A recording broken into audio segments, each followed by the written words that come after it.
We've all heard the criticisms of President Trump, which go something like this.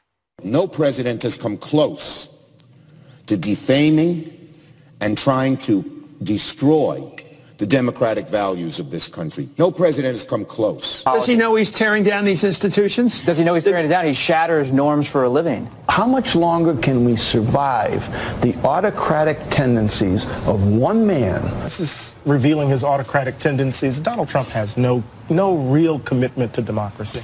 No, only other team has the commitment to democracy. That's why they're always trying to undermine it and undo the election. Look, if any of that were true, why on earth would President Trump nominate a man like Bill Barr as his attorney general? Now, Barr, no matter what you think, he's a mainstream safe pick. He's a consummate pro who served in the Reagan administration and later as George H.W. Bush's counsel at the Department of Justice before being promoted to attorney general. Now, full disclosure, he's a friend. Don't hold that against him. But the bottom line is he knows the legal terrain really well, and he even oversaw the Robert Mueller guy that we're focused on once before when Mueller was head of DOJ's criminal division. And if there's any question about Barr's independence, well, that was put to rest at today's hearing. What would be your breaking point? When would you pick up and leave? When is your Jim Mattis moment? When the president has asked you to do something which you think is inconsistent with your oath? I am not going to do anything that I think is wrong, and I will not be bullied into doing anything I think is wrong by anybody, whether it be editorial boards or Congress or the president. I'm going to do what I think is right. Oh, and as for the Democratic drumbeat that Trump only selects people he can control and who essentially agree to, I don't know, some sort of loyalty pledge. President Trump has sought no assurances, promises, or commitments from me of any kind, either express or implied, and I have not given him any, other than that I would run the department with professionalism and integrity. Now, Barr testified that he wants Mueller to complete his probe and has confidence in Mueller's professionalism. But that wasn't enough for some, like Senator Pat Leahy, who tried to get Barr to vow to recuse himself from oversight of the Mueller probe if the staff at the DOJ suggests he do so. So will you commit, if confirmed, to both seeking and following the advice of the department's career ethics officials on whether you must recuse from the special counsel's investigation? I will seek the advice of the career ethics personnel, but under the regulations, I make the decision as the head of the agency as to my own recusal. So I certainly would consult with them, and at the end of the day, I would make a decision in good faith based on the laws and the facts that are evident at that time. I'm sorry, we're all sitting here in the studio. He reminds me so much of Justice Scalia, just his inflection and the way he reacts to questions. I just brought it back. It was odd. Anyway, it's clear that Barr is his own man. And contrary to some of the nasty tweets out there, tweets from the right like this, well, Scott Dennis says, I don't trust Barr. He seems awfully cozy with many of the people surrounding the whole Spygate scandal. All right, I get the concern, but all I can say is this. I've known Barr for 20 plus years. He's a man of deep integrity, and he has a really strong intellect. We need that today at the Department of Justice. And he comes at a very important time in the life of all of these law enforcement agencies. He sees his job in what I think is the correct light. Why do you want this job? Well, because I love the department. I love and all its components, including the FBI. I think they're critical institutions that are essential to preserving the rule of law, which is the heartbeat of this country. Doing it because he loves the country. I don't need to do this. 68 years old, to go be on a beach somewhere. He wants to serve the nation. Well, Bill Barr couldn't assume this job of Attorney General fast enough, especially given the revelations of the FBI's war against this president. Remember, it was just last Friday that we learned about another sickening effort by certain bad actors inside the Bureau to target the president. Remember, after Peter Strzok's insurance policy failed to prevent Trump from winning the White House, Comey's FBI cronies pulled another surprise out of its bag of tricks. They launched an unconstitutional and unprecedented counter-intel investigation of the sitting president. They should all be fired, at least those who are still working within the department. Well, by the way, this was supposedly done, get this, because Trump fired Comey, which, of course, if they read their little pocket constitution, the president was fully entitled to do under Article 2 of the Constitution. Now, the Inspector General's final report should expose all of this. Can't wait. And as if things couldn't get more poisonous, we learned today that the former general counsel of the FBI, James Baker, himself is under investigation for media leaks against President Trump. Turns out he was in regular contact with Mother Jones leftist writer David Corn. Are they still publishing? Well, it's just a coincidence, I'm sure. Remember, it was the first to report on that phony Steele dossier, you know, the thing that was the predicate used to start the entire Trump-Russia probe. Barr understands the danger inherent in a Department of Justice that becomes its own political strike force, and the danger of criminalizing politics and of overzealous prosecutors. The prosecutor comes along and says, well, we're going to look into your mind and see what your subjective intent was for performing these two sets of lawful acts, and we're going to say, you know, that you're corrupt. Good. So I just think that gives too much power to the prosecutor. Totally agree, even separate from what has happened to President Trump. If Democrats really cared, as they claim, about the rule of law and restoring the public's faith in the Justice Department, they would welcome with open arms the nomination of Bill Barr. But because many of them, not all, but many, are infected with this anti-Trump virus, everyone Trump nominates, every idea that Trump has, must be resisted, or the individuals involved at least bruised in the process. But today, they didn't lay a glove on Bill Barr, and that's the angle. Fox News Alert, you're looking live at the hearing of President Trump's Attorney General nominee, William Barr, fielding questions from lawmakers on Capitol Hill. And if anything major happens in the hearing, we will take you back in there live. Barr spending most of the day attempting to reassure Democrats that they have no reason to be concerned about the Mueller investigation and a previous memo he wrote about it. I believe it is vitally important that the special counsel be allowed to complete his investigation. I believe it is in the best interest of everyone, the President, Congress, and the American people, that this matter be resolved by allowing the special counsel to complete his work. I wrote the memo as a former Attorney General who has often weighed in on legal issues of public importance, and I distributed it broadly so that other lawyers would have the benefit of my views. My memo was narrow, explaining my thinking on a specific obstruction of justice theory under a single statute that I thought, based on media reports, the special counsel might be considering. But despite clearly laying out his stance, Democrats tried to hammer him on the same issue. It looked like a job application. And so that's what I want you to refer to. Well, that's ludicrous. If I wanted the job and was going after the job, there are many more direct ways of me bringing myself to the president's attention than writing an 18-page legal memorandum.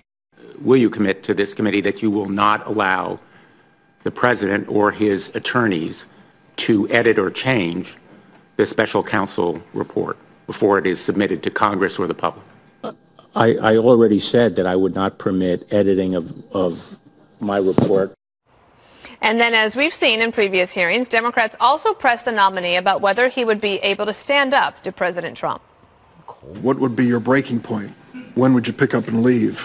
When is your Jim Mattis moment when the president has asked you to do something which you think is inconsistent with your oath? I am not going to do anything that I think is wrong, and I will not be bullied into doing anything I think is wrong by anybody, whether it be editorial boards or Congress or the president. I'm going to do what I think is right.